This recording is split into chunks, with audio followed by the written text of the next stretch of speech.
நீ மட்டும் இப்ப வட்டி காசு எடுத்து வைக்கல நீ நகர முடியா பாத்துக்க. நான் அக்கம் பக்கம் பாக்குறேன்னா நாளைக்கு காலையில உங்க வட்டி காசு தந்துடுறேன்னா உங்க காலில் வேணா விழுறேன்னா மன்னிச்சிருக்கேண்ணா. வட்டிக்கு காசு கொடுக்கறது பெருசு, இதுல கொடுத்த காசு கேக்குறியா? கேப்படா அப்படிங்கிறியா சிவா? மாசுல போகடி லூசுகளா.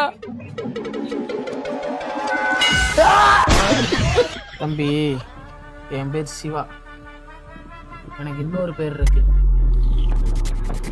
பைத்தியக்காரன். என்கிட்ட எல்லாம் அப்படி பேசாதீங்க, சத்து நடிச்சு விடுவேன். ஏய் சிவா நான் கெத்துடா. ஏய் ஆமாடா. இப்ப அடிக்கிறேன்.